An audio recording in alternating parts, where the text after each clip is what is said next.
La periodista investigadora Laura Méndez llevaba meses siguiendo un rastro oscuro, casi invisible, que muy pocos se atreverían siquiera a mirar.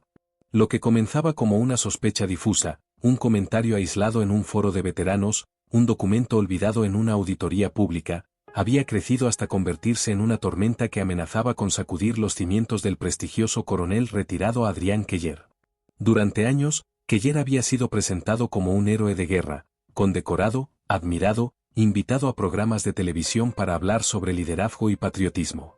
Sin embargo, cuanto más cavaba Laura, más evidente se volvía que el llamado héroe escondía un lado mucho menos honorable. Su investigación había pasado por fases de absoluta frustración, empresas que se negaban a hablar, funcionarios que colgaban el teléfono al escuchar el nombre de Cuéllar, veteranos temerosos de las repercusiones. Pero Laura persistió.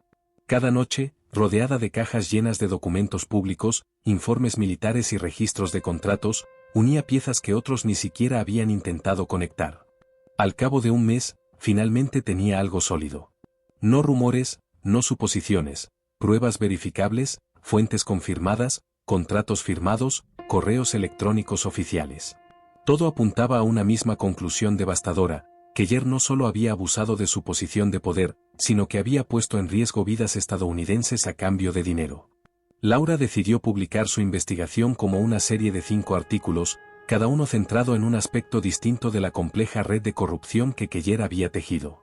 El primer reportaje revelaba que el coronel había recibido $12 millones en sobornos que se disfrazaban como honorarios de consultoría. Empresas contratistas depositaban dinero en cuentas asociadas a Cuéllar. Poco después, obtenían contratos multimillonarios sin competencia real. El segundo artículo detallaba cómo esas compañías conseguían contratos inflados, aprobados gracias a la influencia política y militar que Cuéllar todavía ejercía a pesar de estar retirado. Pero fue el tercer artículo el que cambiaría para siempre el rumbo de la historia.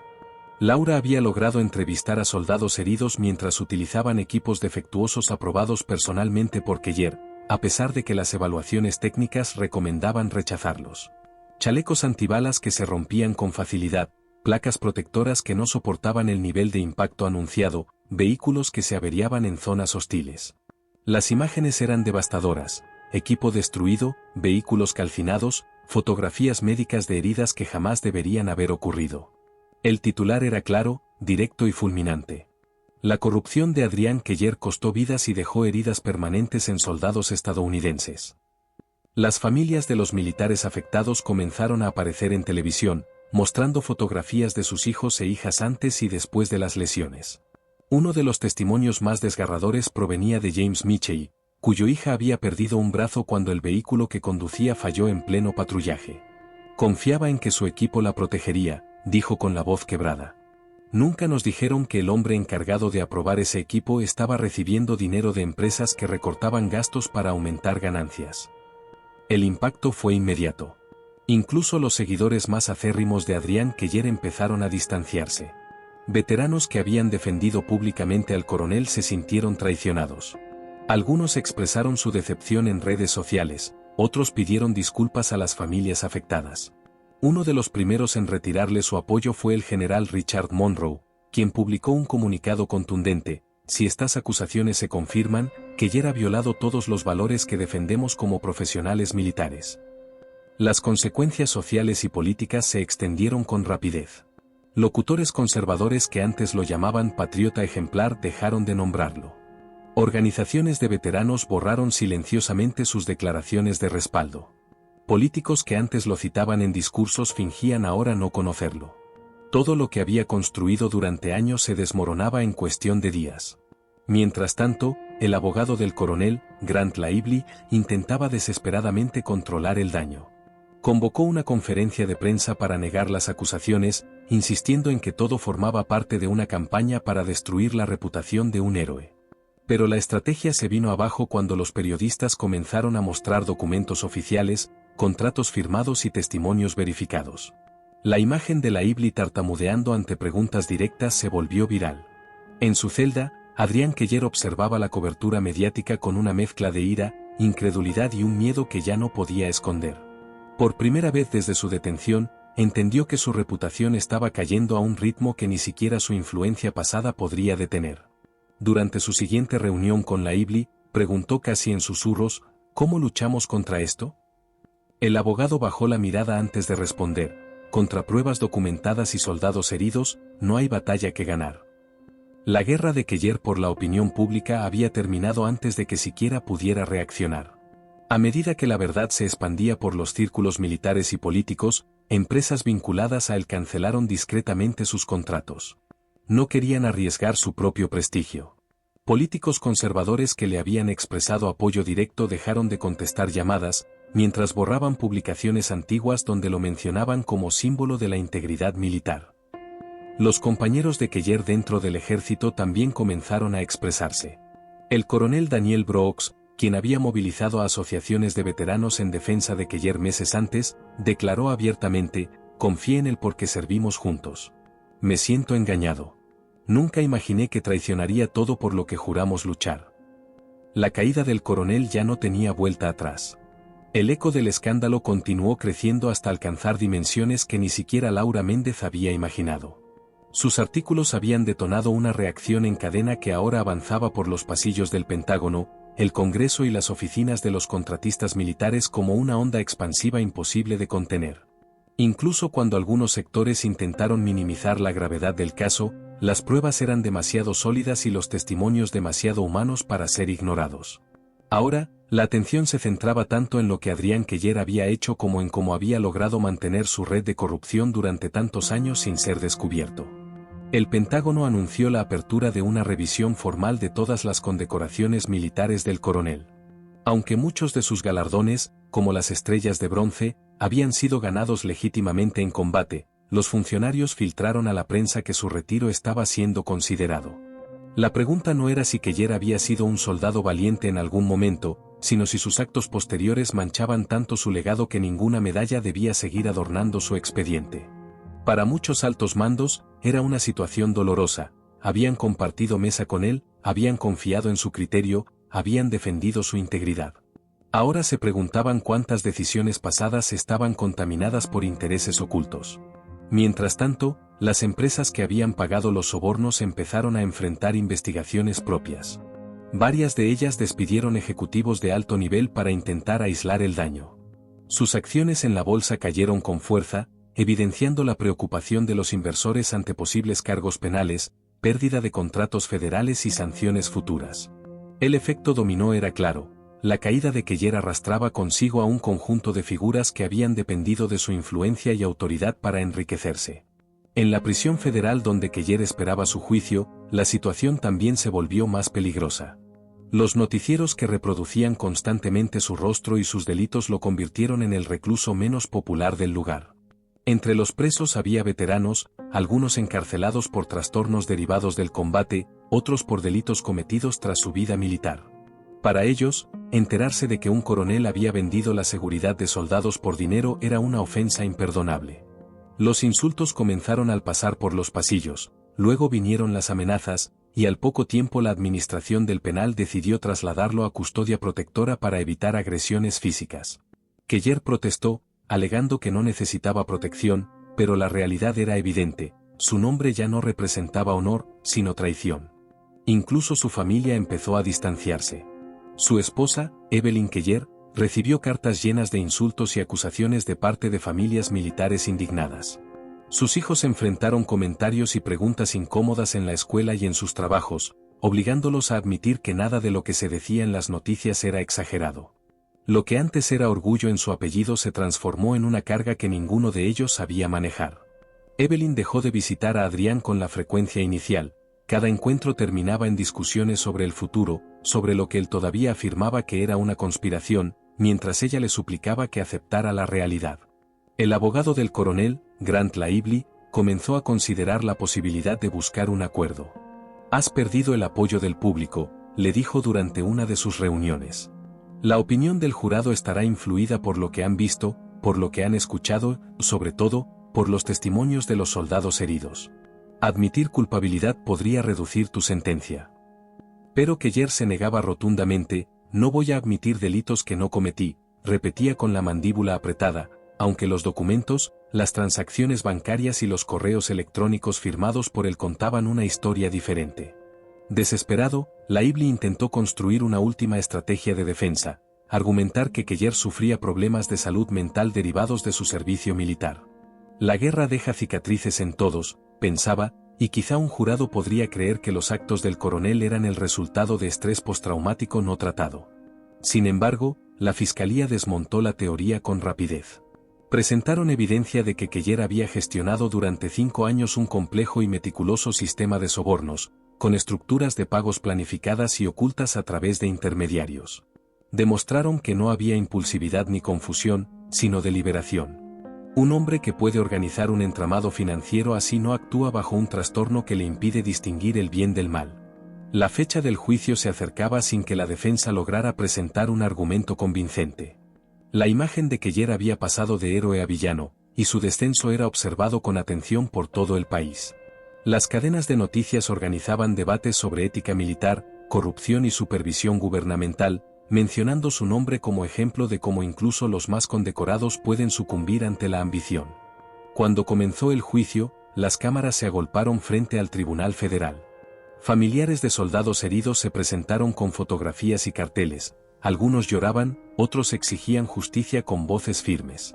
Los reporteros narraban cada momento con una mezcla de indignación y fascinación. Keller llegó esposado, con la mirada clavada en el suelo y la espalda tensa. Su arrogancia, aquella que durante años había sido parte de su reputación, parecía desvanecida, reemplazada por un rictus amargo de resentimiento y temor. Durante las 2 semanas que duró el proceso, la fiscalía presentó un caso implacable. Exhibieron registros bancarios que mostraban depósitos coincidentes con la aprobación de contratos. Mostraron correos electrónicos en los que Keller presionaba por la compra de ciertos equipos a pesar de advertencias técnicas internas. Reprodujeron grabaciones de llamadas donde negociaba compensaciones adicionales. Pero nada tuvo tanto impacto como los testimonios de los soldados heridos. Entraban al estrado con muletas, prótesis o cicatrices visibles. Hablaban con calma, sin dramatismos, describiendo el momento en el que el equipo falló y cómo sus vidas habían cambiado para siempre. Ante ellos, Keller evitaba levantar la vista. Grant Lively intentó contrainterrogar, pero cada pregunta parecía hundir más a su cliente. En algún momento, el abogado comprendió que estaba librando una batalla inútil. Ya no se trataba de ganar, sino de evitar una derrota devastadora.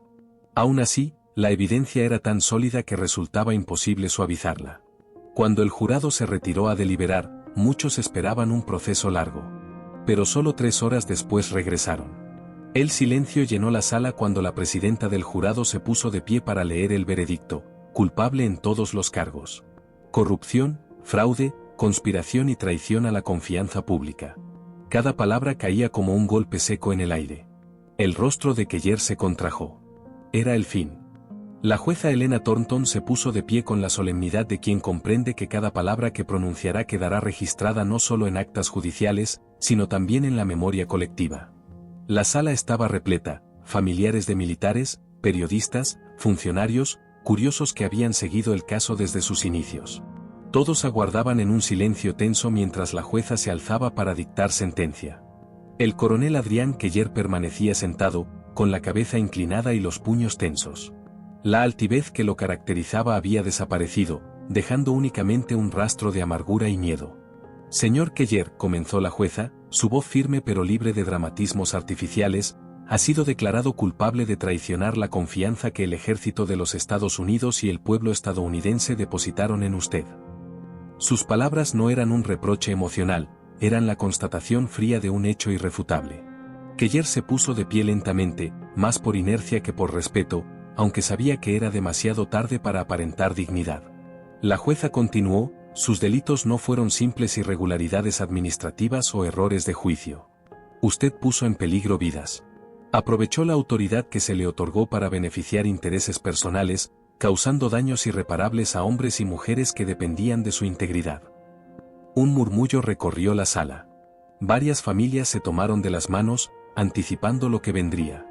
Por los cargos de corrupción, fraude, conspiración y traición a la confianza pública, esta corte lo sentencia a 15 años de prisión federal, sin posibilidad de libertad anticipada. La decisión provocó un suspiro colectivo. Algunas personas lloraron, otras asintieron con satisfacción contenida. Keller cerró los ojos un momento, como si la magnitud de la condena necesitara espacio para asentarse. Su carrera militar había terminado hacía tiempo, pero ahora también terminaba su vida pública, su prestigio, su narrativa de héroe invulnerable. Se ordenó retirar su pensión militar, y se indicó que sus condecoraciones serían revisadas para su posible revocación. Para muchos presentes, aquel punto era casi tan simbólicamente importante como la propia sentencia. El uniforme de Keller, ahora guardado en alguna caja polvorienta, había sido durante años un símbolo de honor. La posibilidad de que se le retiraran medallas representaba la purificación de un legado manchado. Cuando la jueza terminó, la sala quedó inmóvil.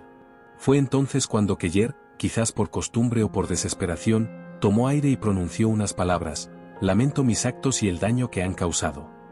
Su voz era débil, pero clara. Sin embargo, nadie pareció conmoverse. Aquella disculpa, emitida después de años de negación y ataques contra quienes lo investigaban, sonó como una formalidad sin alma. Laura Méndez, sentada al fondo de la sala, observó la escena con la mirada fija. No había satisfacción en sus ojos, solo una serena aceptación de que la verdad había prevalecido. Las familias de los soldados heridos expresaron una mezcla de alivio y tristeza. Mary Patterson, madre de un joven que había perdido una pierna en una misión donde el vehículo defectuoso falló, declaró ante las cámaras: «Hoy se ha hecho justicia. No recuperaremos lo que perdimos, pero al menos ya no podrá hacer daño a nadie más». Su voz transmitía dignidad, una fuerza que contrastaba profundamente con la caída del hombre que había provocado tanto sufrimiento. La jueza Helena Thornton salió del tribunal entre comentarios, aplausos moderados y saludos respetuosos de expertos legales y ciudadanos. Su reputación, ya sólida, quedó reforzada por la manera en que manejó un caso mediático, polémico y cargado de presión política. Había demostrado que la justicia no temblaba ante rangos militares ni influencias pasadas. Su integridad se convirtió en ejemplo para otros jueces y fiscales que enfrentaban casos sensibles. 6 meses después de la sentencia, el impacto del caso Keller se seguía sintiendo en las instituciones militares y gubernamentales. Se implementaron nuevas regulaciones para la contratación militar, exigiendo controles más estrictos, transparencia obligatoria y auditorías externas. El caso se convirtió en ejemplo de cómo la corrupción podía infiltrarse incluso en las estructuras más respetadas, y la caída de Keller fue utilizada en academias militares como advertencia para generaciones futuras de oficiales. Mientras tanto, Keller comenzó a cumplir su condena en una prisión federal de seguridad media. Aunque estaba en custodia protectora para evitar agresiones, su estancia era cualquier cosa menos tranquila. Los guardias lo trataban con la frialdad profesional que correspondía, pero sin rastro del respeto que en otros tiempos habría generado su rango. Algunos reclusos lo observaban con resentimiento, otros simplemente lo ignoraban, como si ya no tuviera peso ni relevancia. Allí, sin poder apelar a contactos ni influencias, era solo un número más en el sistema penitenciario. La guerra personal que había librado contra la jueza, la prensa y la opinión pública había terminado. Sus intentos por intimidar a la jueza Thornton, por manipular al fiscal y por desacreditar a Laura Méndez habían fracasado por completo. Ahora solo le quedaba enfrentar la vida tras las rejas, rodeado de paredes que no podían ser influenciadas por discursos de patriotismo ni por viejos méritos militares. Laura, por su parte, continuó trabajando. Su serie de artículos había recibido premios periodísticos y reconocimiento internacional, pero ella sabía que su labor no era la de celebrar victorias, sino la de seguir investigando, seguir cuestionando, seguir iluminando las sombras donde otros preferían no mirar. El caso Keller se convirtió en un punto de inflexión en su carrera, pero también en una carga. Demostró lo que se podía lograr con perseverancia, pero también los peligros que conllevaba enfrentarse a figuras poderosas. El legado de Keller quedó reducido a un caso de estudio. Ya no se hablaba de su valentía pasada, sino de su ambición desmedida y del daño incalculable que había causado. Sus medallas seguían bajo revisión, y era casi seguro que serían retiradas en un proceso que tardaría meses pero cuyo desenlace era previsible. El país siguió adelante, pero la historia no sería olvidada. Las cicatrices que dejó permanecerían en las familias de los soldados afectados y en la memoria colectiva de una nación que había confiado en un hombre que se presentó como héroe, pero que terminó demostrando lo contrario. El eco del caso Keller aún resonaba en los pasillos del poder, pero para algunos, ese episodio no era un cierre sino un nuevo comienzo. Entre ellos estaba Elena Vargas, una joven analista del Departamento de Auditoría Militar que había seguido cada detalle del juicio. Aunque no participó directamente en la investigación, las revelaciones la impactaron profundamente. Desde hacía años sospechaba que existían fallos sistemáticos en los procedimientos de contratación militar, pero siempre había carecido de la evidencia necesaria para respaldar sus inquietudes. Ahora, con el caso Keller desatado y ventilado ante la opinión pública, consideraba que era el momento de empujar por cambios más profundos. Una mañana, mientras revisaba informes antiguos en su oficina, recibió un mensaje cifrado enviado desde la División de Asuntos Internos. El remitente era Richard Lang, un auditor veterano de la institución conocido por su honestidad implacable. Reúnase conmigo en la sala 4B a las 1. Es urgente. Nada más. Sin detalles, sin explicaciones. Elena sintió una punzada de intriga mezclada con ansiedad.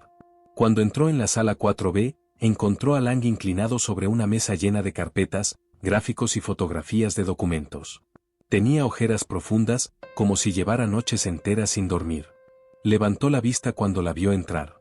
Gracias por venir, Vargas. Necesito su criterio. Esto podría ser grande. Más grande que Keller. Elena sintió un escalofrío. Pasó junto a él y miró el material extendido en la mesa. Eran contratos, informes de inspección, registros de comunicación y operaciones de adquisiciones de los últimos 10 años. Algunos nombres de empresas le resultaban inquietantemente familiares. ¿Qué estoy viendo?, preguntó con cautela. Lang aspiró hondo. Un patrón. Uno que se extiende mucho antes de que Keller apareciera en el radar. Creo que su esquema no fue aislado. Creo que fue parte de una red más amplia que lleva años drenando recursos y comprometiendo la seguridad del personal militar. Elena quiso creer que se trataba de una exageración, pero a medida que Lang le mostró detalles precisos, correlaciones y movimientos financieros, su rostro fue palideciendo. Las cifras hablaban por sí solas, sobre costos exorbitantes, aprobaciones exprés de material defectuoso, recomendaciones favorables de evaluadores con conflictos de interés.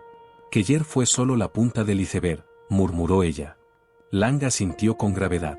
Y si seguimos este rastro, vamos a toparnos con personas con mucho más poder que él. Elena cerró un puño discretamente.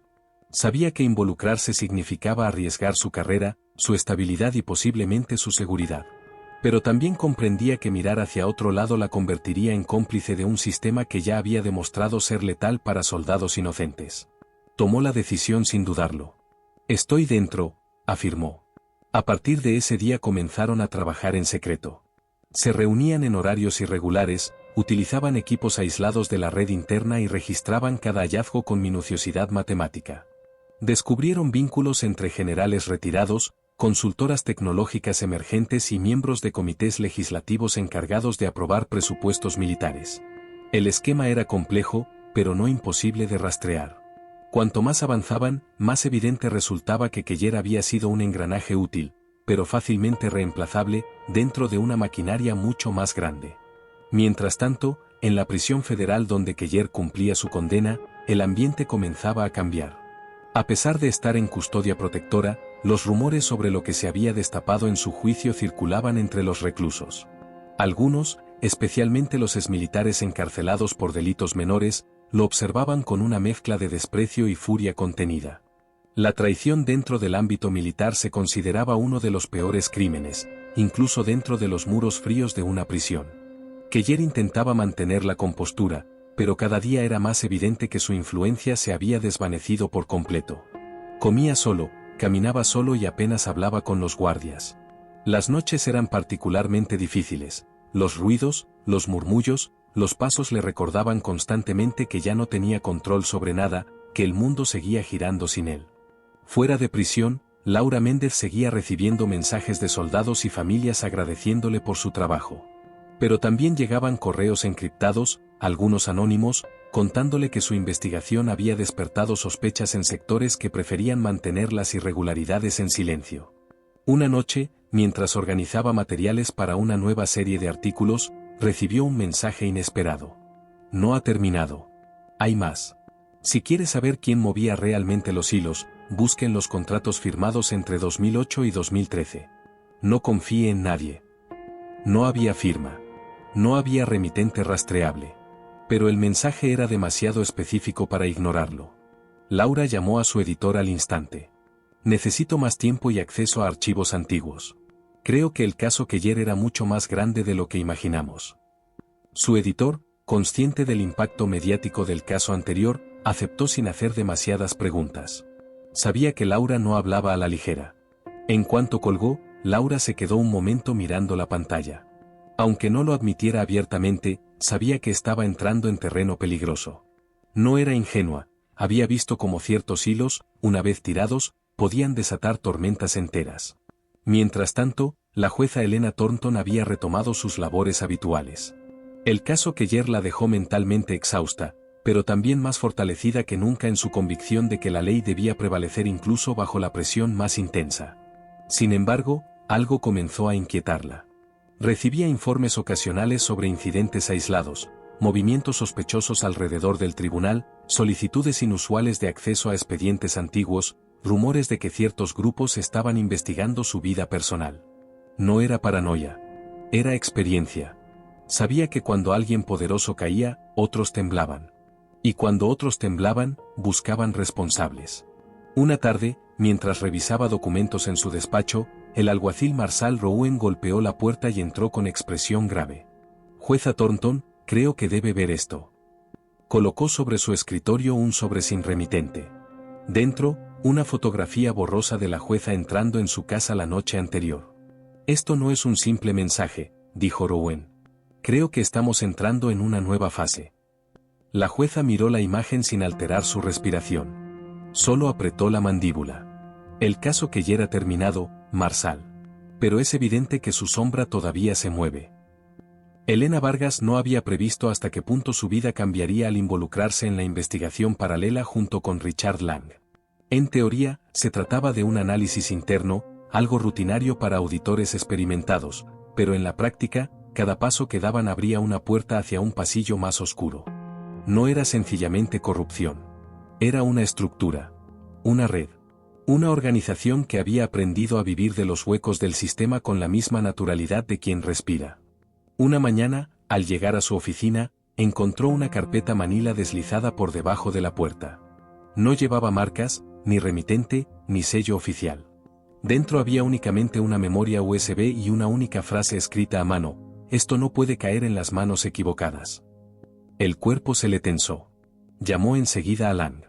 «Alguien sabe que estamos investigando», dijo sin preámbulos. Lang llegó 20 minutos después. Cerró las cortinas, desconectó la computadora de la red y encendió un dispositivo aislado del sistema interno, uno que él mismo había montado con piezas que no podían rastrearse. Insertaron la memoria. De inmediato apareció una colección de correos electrónicos archivados con fechas que abarcaban 7 años. Había nombres codificados, transferencias registradas en bancos extranjeros, contratos que jamás habían pasado por la revisión obligatoria y referencias a una figura simplemente llamada el custodio. Ninguno de los dos había oído ese alias, pero su presencia repetida en documentos tan distintos indicaba algo claro: quienquiera que fuese, no era un eslabón menor. Elena sintió un pequeño nudo en el estómago. Aquello dejaba claro que estaban mucho más adelantados en la investigación de lo que creían, y que alguien más estaba siguiendo sus pasos, alguien que no solo aprobaba su trabajo, sino que además quería ayudarle sin ser visto. «Esto cambia todo», murmuró Lang. «Y también nos expone», añadió Elena. Pero no se detuvieron. Durante las siguientes semanas organizaron un mapa de conexiones. Descubrieron que las mismas empresas que habían suministrado equipo defectuoso durante la década anterior mantenían asesores en común, consultores financieros que servían como intermediarios en contratos que aparentaban ser legales. A su vez, estos consultores tenían vínculos indirectos con personal de alto rango en comisiones de defensa. Y entre todos esos nombres, la etiqueta El Custodio aparecía como un punto de confluencia, como si fuera el garante silencioso de que el sistema corrupto siguiera funcionando sin interrupciones. Mientras esos descubrimientos se gestaban, Laura Méndez avanzaba por su propio carril. La periodista había recibido varios mensajes anónimos, pero uno en particular la inquietaba. No confíe en los archivos digitales. Busque en papel. Haga preguntas sobre los contratistas que nunca aparecen en las licitaciones públicas. Laura contactó a un archivista retirado del Senado, alguien que trabajó durante años clasificando documentos que jamás se publicaron. El hombre, de cabello blanco y mirada escéptica, la recibió en su pequeña casa llena de cajas y carpetas polvorientas. ¿Sabe a lo que se está metiendo?, preguntó mientras preparaba café. Lo sé, respondió Laura. Y aún así necesito ver esos documentos. El archivista la llevó a una habitación trasera donde tenía guardado material que nunca volvió al circuito oficial. Había varios paquetes marcados con fechas que coincidían con los años en que había comenzado a operar la red de contratos sospechosos. Laura empezó a revisar página por página. Le tomó horas, pero cuando encontró un listado de compañías pequeñas, todas ellas registradas en la misma dirección inexistente, supo que había dado con algo relevante. ¿Quién autorizó esto?, preguntó. El archivista chasqueó la lengua. Nunca lo sabremos con certeza.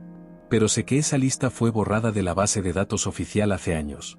Alguien con acceso directo lo hizo. Laura tomó fotografías, notas, y salió del lugar con una sensación escalofriante. La red de corrupción no solo existía, sino que había sido diseñada para mutar, esconderse, desaparecer. Ese mismo atardecer, mientras regresaba en su auto, notó un sedán gris siguiéndola durante más de 10 cuadras. Cambió de ruta 3 veces. El auto seguía ahí. Tomó una carretera distinta. Allí también.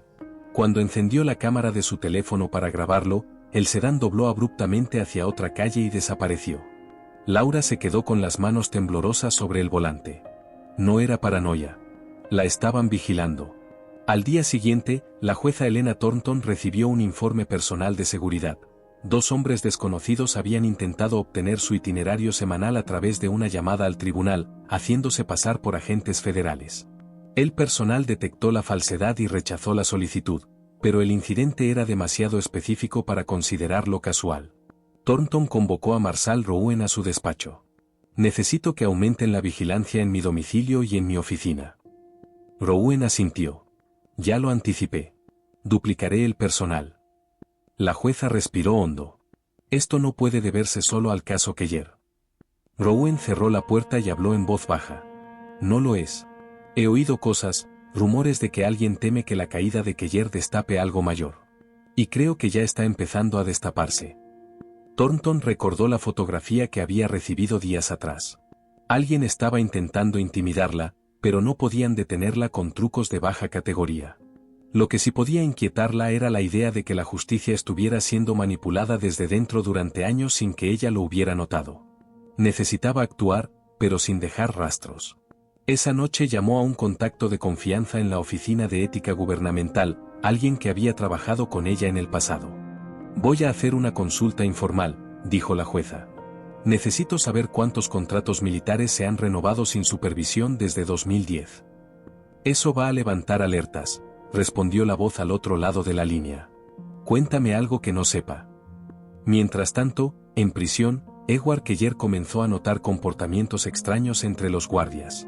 Algunos lo miraban demasiado. Otros mantenían conversaciones susurradas cada vez que él pasaba cerca. Su experiencia en el mundo corporativo le enseñó a identificar cuando estaba siendo observado, analizado, medido. Una noche, mientras intentaba dormir, escuchó pasos que se detenían frente a su celda.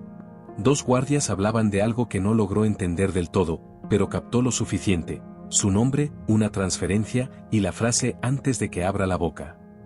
Keller se sentó en la cama, tenso, con la respiración acelerada. Quizá había sido útil para la red en algún momento. Quizá habían confiado en él. Pero ahora era un riesgo. Al día siguiente, Elena Vargas y Richard Lang regresaron a la oficina con un plan más agresivo. La información que habían recuperado de la memoria USB y de los archivos públicos indicaba que el custodio no era un simple intermediario, era un operador estratégico, alguien con poder real dentro del sistema de contrataciones militares.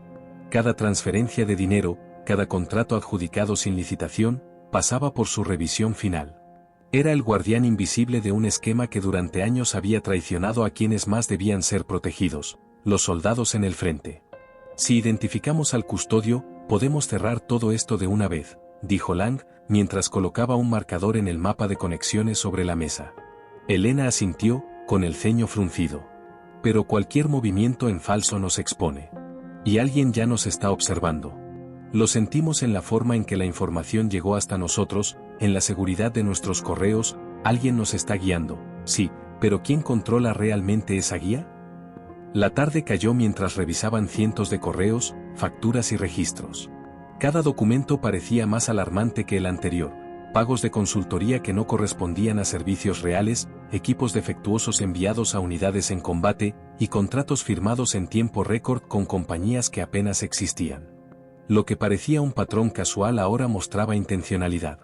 Cada error accidental se convertía en un daño sistemático, medido, con un cálculo preciso del riesgo para los soldados.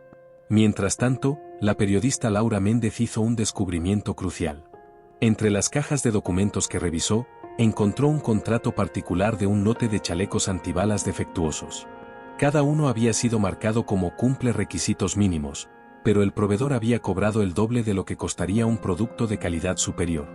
Los registros indicaban que Edward Keller había recibido pagos personales de esa empresa por concepto de asesoría estratégica. Laura comprendió que tenía la pieza final del rompecabezas. El héroe que había sido presentado como un defensor de los soldados estaba directamente involucrado en un sistema que los había puesto en peligro. Sintió un escalofrío, la magnitud del engaño superaba todo lo que había imaginado. Al mismo tiempo, la jueza Helena Thornton se encontraba en su oficina, revisando el informe de seguridad actualizado por Rowan. Esto ya no es un juego de intimidación simple, dijo, señalando los registros de llamadas y los intentos de acceso a su calendario. Alguien con recursos está intentando influir en mi juicio, y posiblemente más allá del caso Keller. Rowan asintió. Estamos duplicando la vigilancia. Cada llamada, cada correo, cada visitante será registrado. Nada se escapa. Helena respiró hondo.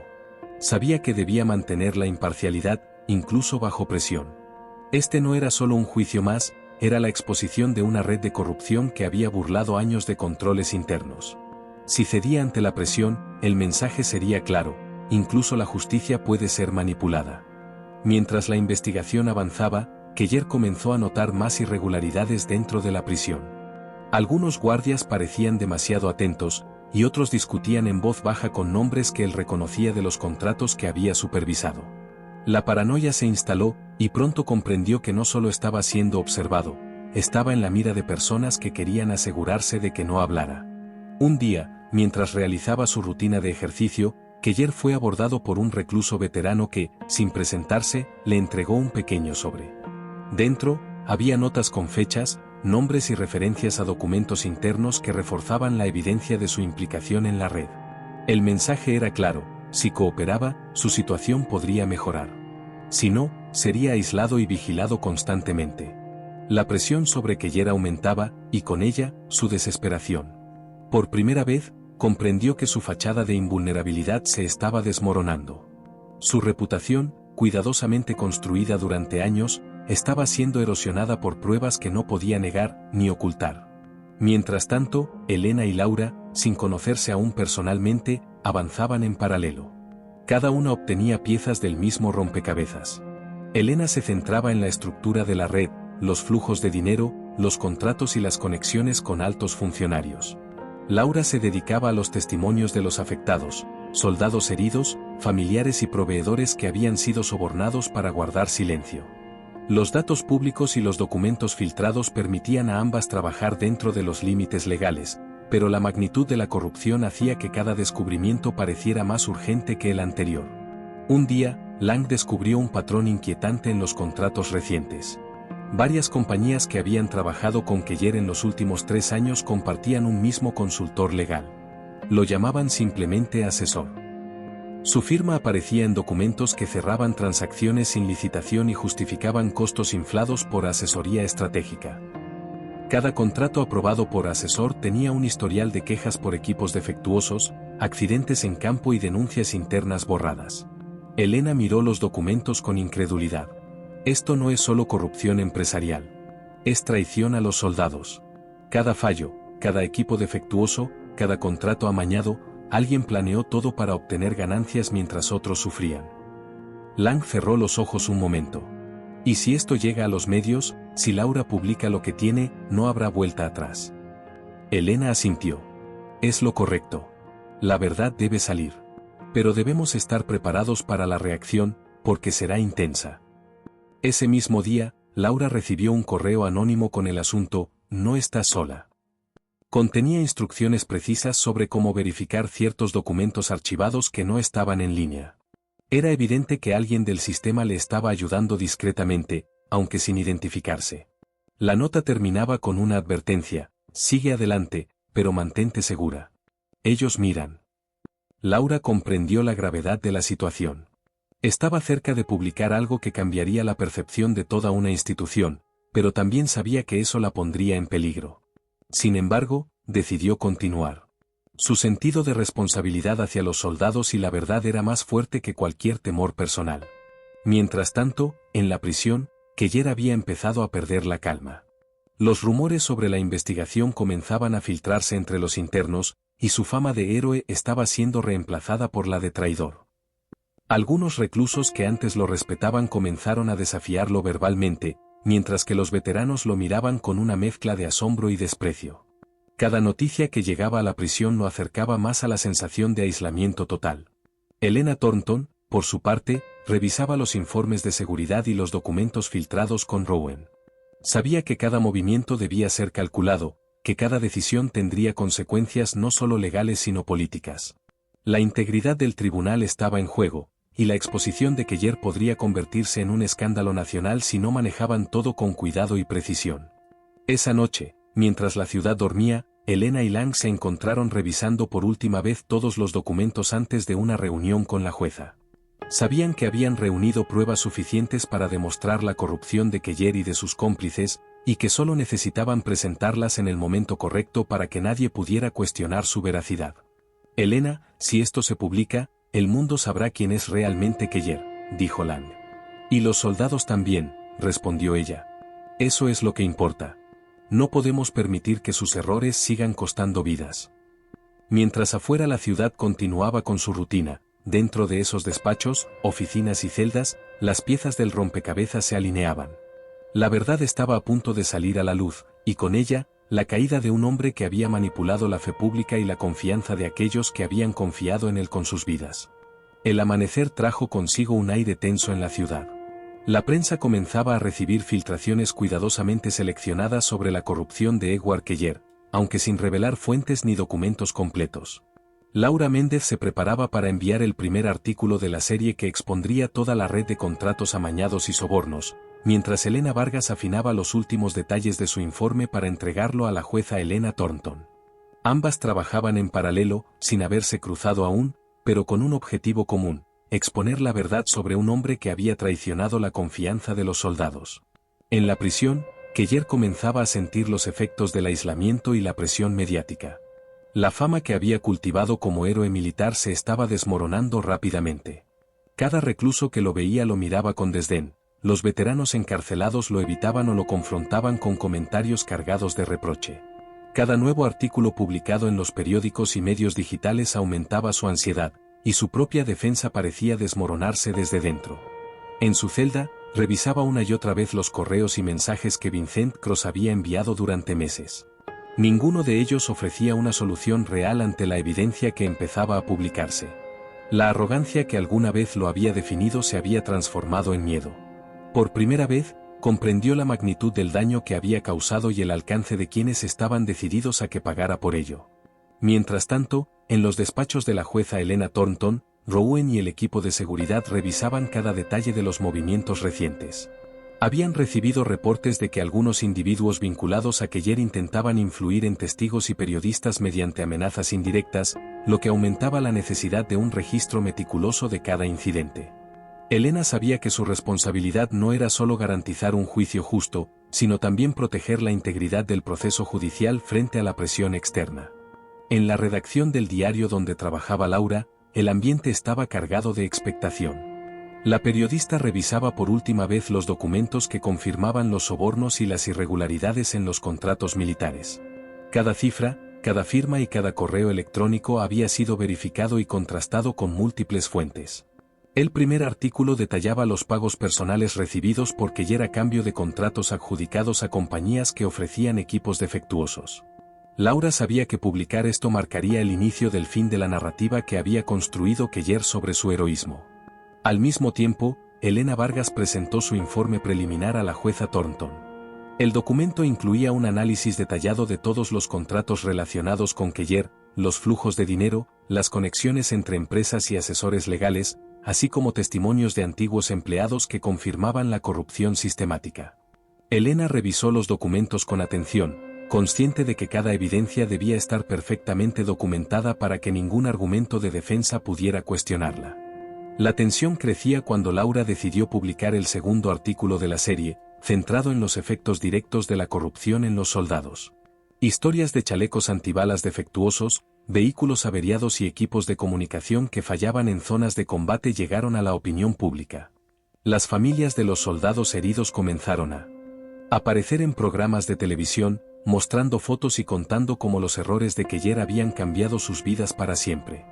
La reacción fue inmediata. Antiguos aliados y veteranos comenzaron a distanciarse, y la reputación de Keller se desplomó.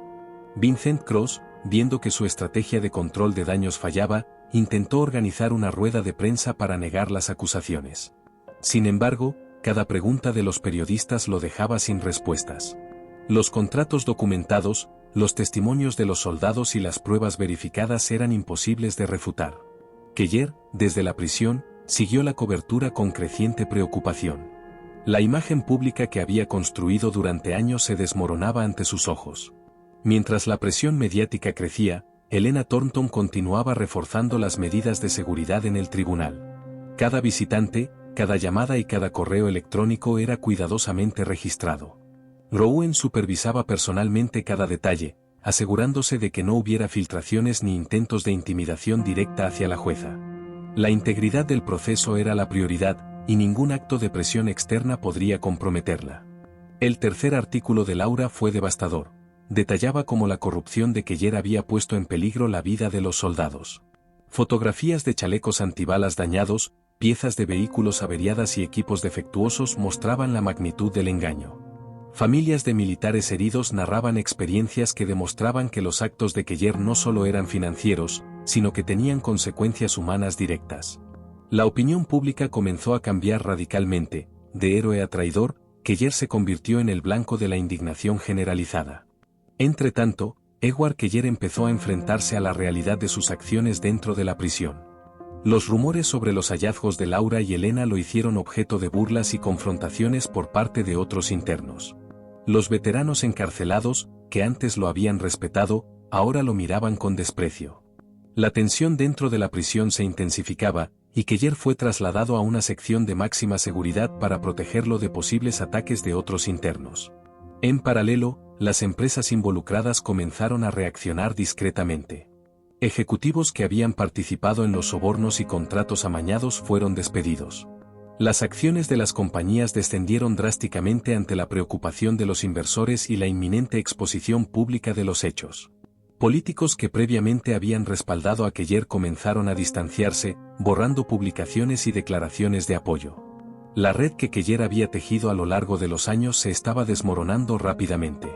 En la oficina de Elena Thornton, la jueza y su equipo revisaban nuevamente todos los registros. Cada evidencia obtenida, cada incidente registrado y cada declaración de testigo eran organizados meticulosamente para preparar el juicio. Elena sabía que la presión mediática podría intensificarse, pero estaba decidida a mantener la imparcialidad. No se trataba de simpatía ni de apoyo público, sino de aplicar la ley de manera estricta y justa. Laura, por su parte, se preparaba para publicar el cuarto artículo, centrado en los contratos fraudulentos y cómo habían afectado la seguridad militar. La combinación de pruebas documentales, testimonios y registros oficiales mostraba un patrón claro de corrupción sistemática. La narrativa de Keller como héroe militar se desmoronaba, y los antiguos aliados comenzaban a distanciarse públicamente. Finalmente, el quinto artículo cerró la serie, un recuento completo de la corrupción de Keller, su impacto en los soldados y la red de empresas que habían lucrado a costa de la vida de los militares. La reacción fue inmediata: protestas silenciosas de veteranos, llamadas de familias afectadas, cobertura mediática nacional y presión política. La caída de Keller era inevitable. Mientras la ciudad digería las noticias, Elena Thornton continuaba su preparación para el juicio. La evidencia estaba lista, los registros de seguridad y los informes de incidentes documentados, y la estrategia legal de la defensa parecía insuficiente para contrarrestar la magnitud de los hechos. Cada movimiento era observado, pero Elena mantenía la calma y la determinación. La justicia estaba a punto de imponerse, y nadie podría interponerse en su camino. En la prisión, Keller comenzó a comprender que su tiempo como figura intocable había terminado. Su arrogancia se transformó en miedo y desesperación, mientras la evidencia en su contra y la opinión pública en su contra crecían cada día. La red de apoyo que había construido se estaba desintegrando, y la inevitabilidad de su caída se hacía cada vez más clara. El ambiente en el tribunal estaba cargado de tensión. Cada día que se acercaba el juicio de Edward Keller, la presión sobre la jueza Elena Thornton aumentaba, pero ella mantenía su compostura intacta. Los informes de seguridad y los registros de incidentes habían sido revisados una y otra vez, asegurándose de que no hubiera ninguna fisura que pudiera comprometer la imparcialidad del proceso. Cada visitante, cada testigo y cada llamada se manejaba con máxima cautela, porque todos sabían que cualquier error podría ser explotado por la defensa de Keller. En la redacción de Laura Méndez, el ambiente también era intenso. La periodista trabajaba contrarreloj en el 5º artículo de la serie que expondría por completo la red de corrupción de Keller. Había hablado con familiares de soldados heridos, revisado contratos, correos electrónicos y registros de auditoría, y cada pieza de información estaba cuidadosamente documentada. Laura sabía que la publicación del artículo final cambiaría para siempre la percepción pública sobre Keller y consolidaría la evidencia que Elena utilizaría en el juicio. Edward Keller, por su parte, empezaba a notar cómo su mundo se desmoronaba. Desde la prisión, seguía la cobertura mediática con creciente preocupación. Cada historia publicada por Laura y cada investigación de Elena Vargas representaban un golpe directo a su reputación. Lo que una vez fue un aura de héroe militar ahora se transformaba en desprecio público. Los reclusos lo miraban con desdén, y los veteranos encarcelados, que alguna vez lo habían admirado, ahora lo evitaban o lo confrontaban con palabras cargadas de reproche. La soledad y el aislamiento se intensificaban día a día. Vincent Cross intentaba mantener la calma frente a la caída de su estrategia. Había planeado cuidadosamente cada movimiento para proteger a Keller de la opinión pública, pero la magnitud de la evidencia era demasiado grande. Intentó organizar ruedas de prensa y entrevistas controladas, pero la veracidad de los documentos y testimonios que salían a la luz era imposible de contrarrestar. Cada intento de justificar los actos de Keller parecía más débil frente a la evidencia irrefutable. Mientras tanto, Elena Thornton continuaba revisando cada detalle de los contratos, los correos electrónicos y los testimonios que formaban parte del caso. Sabía que la defensa de Keller intentaría desacreditar cualquier documento, por lo que cada prueba debía estar respaldada con registros oficiales y declaraciones de testigos verificables. La jueza se mantenía firme, consciente de que su papel no era emitir juicios sobre la opinión pública, sino garantizar que la ley se aplicara de manera equitativa y rigurosa. El equipo de seguridad del tribunal, liderado por Rowan, también intensificaba sus labores. Cada manifestación, cada visita y cada comunicación de los seguidores de Keller era monitoreada cuidadosamente. Rowan sabía que aunque no todos los veteranos que apoyaban a Keller eran violentos, algunos podían actuar impulsivamente. La seguridad debía estar preparada para cualquier eventualidad, sin comprometer el acceso público ni el debido proceso legal. En paralelo, Laura publicó el 4º artículo de su serie, centrado en los contratos fraudulentos y sus consecuencias directas sobre los soldados.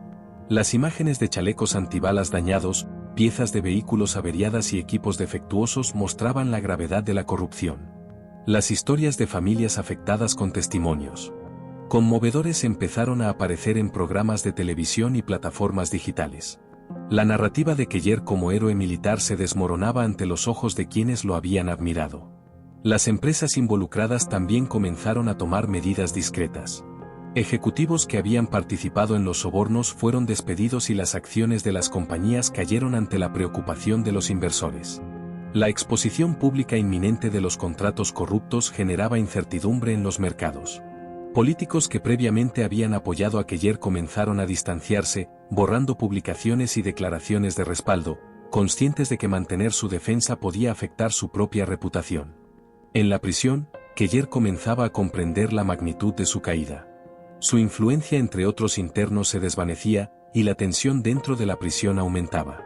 Algunos reclusos lo confrontaban con palabras cargadas de desprecio, mientras que otros simplemente lo ignoraban. La imagen de líder respetado que había construido durante años se estaba desmoronando frente a la realidad de sus crímenes. La presión psicológica era constante, y la arrogancia que alguna vez lo había definido comenzaba a ceder ante el miedo y la desesperación. El quinto artículo de Laura cerró la serie, exponiendo de manera completa la red de corrupción de Keller y sus efectos directos sobre la seguridad de los soldados. Documentos, contratos y testimonios formaban un cuadro devastador de negligencia y traición. La reacción fue inmediata: manifestaciones silenciosas de veteranos, llamadas de familias afectadas, cobertura mediática nacional y presión política creciente. La caída de Keller se volvía irreversible. Helena Thornton, en su despacho, revisaba cada documento con atención. Sabía que cualquier error podría ser aprovechado por la defensa, por lo que la precisión y la documentación eran fundamentales. Cada registro de incidentes, cada testimonio y cada prueba documental se organizaba cuidadosamente para asegurar que el juicio se llevara a cabo con total transparencia y justicia. La jueza estaba decidida a que la ley prevaleciera, sin importar la fama o el pasado militar del acusado. El día del juicio finalmente llegó. La sala del tribunal estaba llena de familiares de soldados, periodistas y antiguos seguidores de Keller. La tensión era palpable. Helena Thornton se mantuvo firme, consciente de que su papel era garantizar un juicio justo y no dejarse influir por la presión externa. Cada movimiento estaba calculado y cada procedimiento se seguía al pie de la letra. Keller entró en la sala con un semblante rígido. La arrogancia que había caracterizado su conducta durante años ahora se mezclaba con preocupación. Los testimonios, las pruebas documentales y la cobertura mediática habían cambiado por completo la percepción de quienes lo rodeaban. Su defensa parecía debilitada frente a la magnitud de la evidencia. Los fiscales presentaron pruebas irrefutables: registros bancarios, grabaciones de llamadas telefónicas, contratos amañados y testimonios de soldados afectados. Cada elemento reforzaba la narrativa de corrupción sistemática y traición hacia quienes confiaban en Keller. La defensa, liderada por Vincent Cross, intentó desacreditar algunas pruebas, pero la documentación sólida y los testimonios verificables eran imposibles de refutar. La jueza Helena Thornton supervisaba cada paso con atención, asegurándose de que el proceso se desarrollara conforme a la ley. No había favoritismos, ni confesiones especiales, la integridad del tribunal estaba en juego. Los familiares de los soldados afectados observaban atentamente, algunos con lágrimas en los ojos, mientras comprendían que la justicia se estaba aplicando de manera rigurosa.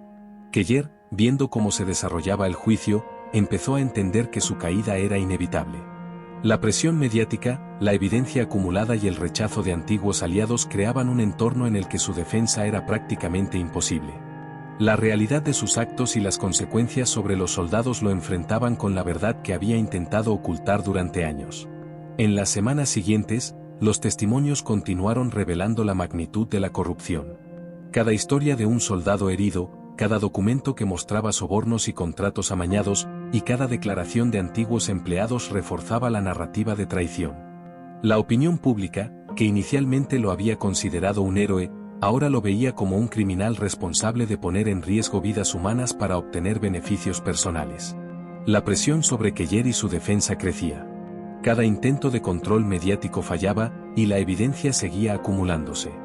La caída de su reputación era rápida y devastadora, y su influencia entre veteranos y aliados desaparecía a medida que se hacía evidente la magnitud de sus crímenes.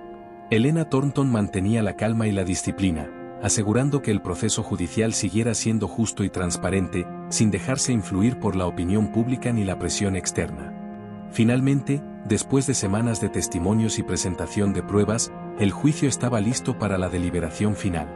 Helena Thornton revisó cada documento, cada registro y cada testimonio, asegurándose de que nada quedara fuera de la evidencia presentada. Sabía que la decisión del jurado sería crucial y que debía garantizar que el proceso se desarrollara sin interferencias externas. La tensión en la sala del tribunal era máxima. Todos los presentes, desde familiares de soldados hasta periodistas, sentían que estaban presenciando un momento histórico. La caída de Keller y la exposición de su corrupción habían capturado la atención del país, y la resolución del juicio determinaría el final de una saga marcada por traición y engaño. El jurado regresó tras horas de deliberación y el ambiente en la sala del tribunal era denso, casi irrespirable. Cada familiar, periodista y antiguo seguidor de Edward Keller contenía la respiración, consciente de que la decisión cambiaría la vida de todos los involucrados. Helena Thornton se mantuvo firme en su asiento, revisando mentalmente los puntos clave de cada prueba presentada. Cada documento, cada testimonio y cada registro financiero habían sido meticulosamente revisados y organizados, no había margen para la duda sobre la veracidad de la evidencia. Los miembros del jurado entraron en la sala con semblantes serios. El presidente del jurado tomó la palabra primero, y tras unos segundos de silencio, anunció el veredicto, culpable de todos los cargos. Una mezcla de alivio y tensión recorrió la sala. Para muchos familiares de soldados, era la confirmación de lo que habían sospechado durante años. La corrupción de Keller había tenido consecuencias reales y devastadoras sobre las vidas de sus seres queridos. Helena Thornton se levantó para dictar sentencia. Su voz era firme y clara, resonando en cada rincón del tribunal. Señor Keller, ha sido encontrado culpable de corrupción, fraude, conspiración y traición a la confianza pública. Sus acciones no solo han comprometido recursos públicos, sino que han puesto en riesgo la vida de los soldados estadounidenses que confiaban en su liderazgo. La ley no distingue entre héroes y criminales, todos están sujetos a la misma justicia. Keller se mantuvo erguido, con la mirada fija en el frente, pero su arrogancia se había desvanecido. La tensión y la preocupación eran ahora evidentes en su rostro. La sentencia final fue de 15 años de prisión federal. Además, se le retiró la pensión militar y se iniciaría un proceso de revisión de sus condecoraciones, con la posibilidad de que algunas fueran revocadas. La decisión no solo castigaba sus crímenes, sino que enviaba un mensaje claro sobre la responsabilidad y la rendición de cuentas en las instituciones militares y gubernamentales. Para Helena Thornton, era la culminación de meses de trabajo meticuloso, asegurándose de que la justicia prevaleciera sin ceder ante la presión mediática ni política. La familia de Keller observaba en silencio. Su esposa, visiblemente afectada, y sus hijos, consternados por la magnitud de los hechos, se enfrentaban a la dura realidad de las acciones de su familiar. La cobertura mediática se intensificó de inmediato, y los periodistas se apresuraron a transmitir los detalles del juicio y la sentencia. Las redes sociales se inundaron de comentarios, y la reputación de Keller, que alguna vez fue de prestigio y respeto, se derrumbó por completo. Mientras tanto, Vincent Cross estaba visiblemente abatido. La estrategia cuidadosamente planeada para proteger la imagen pública de Keller había fracasado de manera estrepitosa. Intentó realizar declaraciones ante la prensa, pero los periodistas, armados con documentos y testimonios, desmontaron cualquier intento de justificación. Cada intento de minimizar la magnitud de la corrupción o de culpar a factores externos resultaba insuficiente ante la evidencia irrefutable presentada durante el juicio. Entre los presentes, los familiares de los soldados heridos respiraban aliviados. Muchos de ellos habían sido testigos indirectos del daño causado por los actos de Keller, y la condena representaba un cierre parcial a un capítulo doloroso de sus vidas. Mary Patterson, cuya familia había sido uno de los casos emblemáticos de la investigación de Laura Mendez, expresó con voz firme: «Hoy se ha hecho justicia. No devuelve lo perdido, pero muestra que los responsables no quedan impunes». Su declaración fue recogida por todos los medios, consolidando el impacto de la sentencia en la opinión pública. Los antiguos aliados de Keller, incluidos generales y veteranos que alguna vez lo habían defendido públicamente, comenzaron a distanciarse de manera visible. Muchos emitieron comunicados retractándose de su apoyo y reconocieron públicamente que habían sido engañados por su reputación militar. Esta reacción amplificó la narrativa de traición, mostrando cómo la corrupción podía socavar la confianza incluso entre quienes habían compartido experiencias de guerra y riesgo personal. Dentro de la prisión, la experiencia de Keller se volvió cada vez más difícil. Otros reclusos, al enterarse de sus crímenes a través de la cobertura mediática, lo miraban con desprecio y desconfianza. La protección inicial que había recibido se volvió insuficiente, y la administración penitenciaria decidió trasladarlo a una sección de máxima seguridad para garantizar su integridad física. Los días de influencia y respeto se habían desvanecido, y el aislamiento se convirtió en un recordatorio constante de sus actos y sus consecuencias. Helena Vargas, tras la publicación de su serie final, fue invitada a diversos programas de televisión y radio para hablar sobre sus hallazgos. Explicó con detalle cómo la corrupción de Keller había afectado la seguridad de los soldados y cómo su influencia había manipulado contratos de defensa para beneficio propio. Sus explicaciones no solo reforzaban la percepción pública sobre los crímenes de Keller, sino que también subrayaban la importancia de la transparencia y la vigilancia periodística en la protección del interés público. Helena Thornton, después del juicio, recibió elogios tanto de la comunidad jurídica como del público en general. Expertos en derecho destacaron su firmeza e integridad, subrayando cómo había mantenido la imparcialidad y la disciplina ante la presión mediática y política. Su reputación se consolidó como la de una jueza capaz de aplicar la ley sin ceder ante la popularidad de los acusados o la presión externa, demostrando que la justicia no es negociable ni selectiva. El impacto del juicio también alcanzó al ámbito militar. El Pentágono inició revisiones internas sobre los contratos y las condecoraciones asociadas con Keller, asegurando que situaciones similares no volvieran a ocurrir. Se implementaron protocolos más estrictos en la adjudicación de contratos y la supervisión de consultores externos. Estas medidas, inspiradas directamente por la exposición de los actos de Keller, buscaban proteger la integridad del proceso militar y garantizar la seguridad de los soldados en futuras operaciones. Las empresas involucradas enfrentaron consecuencias significativas. Ejecutivos fueron despedidos, auditorías internas fueron lanzadas, y la confianza de los inversores se vio gravemente afectada. Los contratos corruptos fueron revisados y en algunos casos cancelados, lo que representó una pérdida económica considerable. La combinación de responsabilidad legal y presión mediática demostró cómo la corrupción empresarial y militar podía ser detectada y sancionada cuando se cuenta con vigilancia pública y periodismo de investigación riguroso. En la esfera política, aquellos que habían respaldado públicamente a Keller enfrentaron críticas y presiones para rectificar sus posiciones.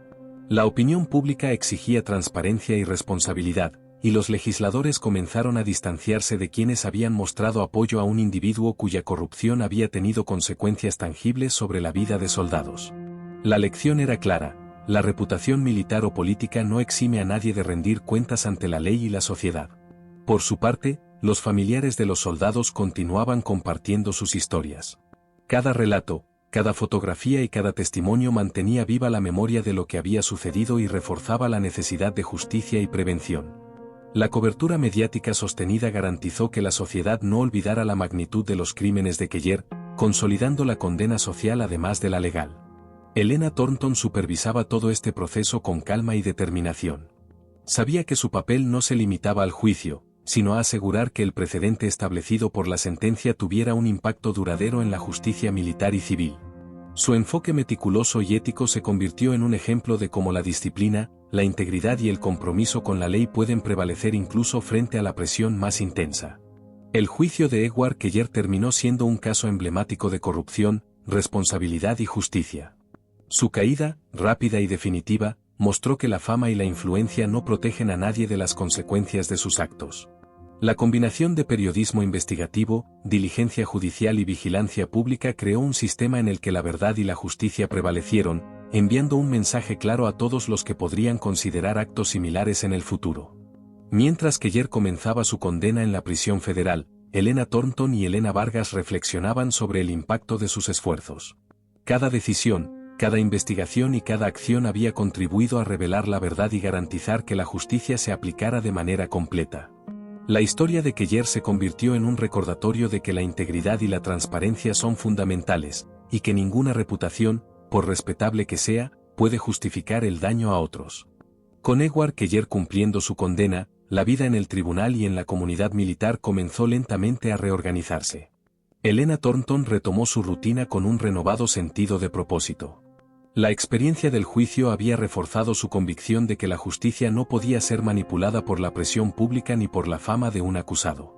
Cada expediente, cada documento, cada testimonio quedaba registrado con precisión, como prueba de que la integridad judicial se mantenía firme. La reputación de Helena se consolidó no solo dentro del ámbito jurídico, sino también entre los ciudadanos que ahora veían en ella un símbolo de imparcialidad y rectitud. Mientras tanto, la prensa continuaba cubriendo los efectos colaterales del caso Keller. Empresas corruptas enfrentaban auditorías y sanciones, antiguos aliados se disculpaban públicamente y los legisladores ajustaban sus políticas para prevenir futuras irregularidades. La historia de los soldados heridos, documentada por Helena Vargas, seguía resonando en los medios. Familias de militares compartían relatos de sacrificio, resiliencia y pérdida, reforzando la importancia de la ética en todos los niveles de la administración pública. Cada historia publicada ayudaba a mantener la memoria de los daños causados por la corrupción de Keller y servía como advertencia a otros. El Pentágono implementó cambios significativos en sus protocolos de contratación. La supervisión de los contratos, antes confiada a un pequeño grupo de funcionarios, se amplió con auditorías periódicas y controles externos independientes. Se establecieron comités de revisión para cada adjudicación significativa, y se incluyó la evaluación de riesgos en la seguridad de los soldados. Estos cambios eran directamente resultado de la exposición pública de los errores y los actos corruptos de Keller. La institución militar entendió que la transparencia no era un lujo, sino una necesidad para proteger la vida de quienes servían en el campo de batalla. En el ámbito legal, el caso se convirtió en referencia para futuras investigaciones sobre corrupción en contratos militares y fraude en instituciones públicas. Abogados jóvenes estudiaban las tácticas empleadas por Helena Thornton, observando cómo su enfoque ético y meticuloso garantizó la justicia sin sucumbir a la presión externa. Universidades y academias de derecho comenzaron a analizar el caso Keller en seminarios y conferencias, destacando cómo la combinación de evidencia pública, periodismo responsable y procedimiento judicial riguroso podía destapar la corrupción más sofisticada. Por su parte, Elena Vargas continuó su carrera como periodista de investigación, ganando reconocimiento nacional por su labor en el caso Keller. La serie de artículos que había publicado no solo desmanteló la reputación de un hombre poderoso, sino que también contribuyó a salvar vidas al exponer fallos de seguridad que habían puesto en riesgo a soldados. Su enfoque riguroso, basado únicamente en registros públicos y testimonios verificables, se convirtió en un modelo de periodismo responsable y ético. La familia de los soldados afectados comenzó a involucrarse en programas de apoyo y concienciación. Organizaciones sin fines de lucro surgieron para proporcionar asistencia a militares heridos y a sus familiares, garantizando que recibieran la atención médica, psicológica y legal necesaria. Estas iniciativas fueron impulsadas por la exposición de los daños causados por Keller y se financiaron parcialmente gracias a donaciones públicas. Motivadas por la indignación y el deseo de justicia. Cada caso atendido reforzaba la importancia de responsabilizar a quienes tenían poder sobre vidas humanas. En prisión, Keller enfrentaba la realidad de sus actos. Sus días de influencia y respeto habían desaparecido, y la rutina de la prisión le recordaba constantemente las consecuencias de sus decisiones. Los reclusos lo trataban con cautela y desdén, y la administración penitenciaria mantenía vigilancia constante sobre su seguridad. Aislado de la esfera pública que alguna vez manipuló, Keller empezó a comprender la magnitud de su caída. Sus intentos de mantener el control sobre la narrativa exterior habían fracasado, y la verdad sobre su corrupción y traición se había impuesto de manera irreversible. Vincent Cross, tras el fracaso de su estrategia de defensa, dejó atrás la relación profesional con Keller y se concentró en reconstruir su reputación legal. La lección del caso fue clara para él: incluso la defensa más sofisticada puede sucumbir cuando la evidencia es contundente y la ética pública exige justicia. Para Cross, la experiencia fue un recordatorio de que la ley no es un instrumento de manipulación, sino un marco que protege la equidad y la verdad, y que cualquier intento de subvertirla puede tener consecuencias devastadoras tanto para el acusado como para el abogado. Helena Thornton, mientras tanto, comenzó a recibir consultas y solicitudes de colaboración para reforzar la integridad en otros procesos judiciales y administrativos. Instituciones militares y gubernamentales la buscaban para diseñar protocolos de transparencia y supervisión que evitaran repetir errores como los del caso Keller. Su experiencia demostraba que la justicia no solo se aplica dentro de la sala del tribunal, sino que también debe influir en la estructura y el funcionamiento de las instituciones que protegen a los ciudadanos. A medida que pasaban los meses, la historia de Keller se consolidó como un caso emblemático de corrupción y rendición de cuentas. El público comprendió que la reputación militar o política no exime a nadie de cumplir con la ley y que los crímenes contra la seguridad y la confianza pública tienen consecuencias severas. La memoria de los soldados afectados y de sus familias quedó como un testimonio permanente de la importancia de la ética y la responsabilidad. Los cambios implementados en la contratación militar y en la supervisión de contratos se convirtieron en un legado tangible del caso, asegurando que la lección de Keller perdurara más allá de su condena. Finalmente, Helena Thornton reflexionó sobre todo lo ocurrido. Había enfrentado presiones extremas, amenazas indirectas y manipulación mediática, pero su compromiso con la ley había prevalecido. La justicia no era un acto de popularidad ni un instrumento de conveniencia, era un deber inalterable. Mientras observaba la ciudad desde su despacho, se permitió un momento de satisfacción tranquila. La verdad había sido revelada, los responsables habían sido sancionados, y las instituciones habían aprendido una lección crucial sobre la integridad. Edward Keller, en cambio, permanecía tras las rejas, consciente de que su legado se había destruido completamente.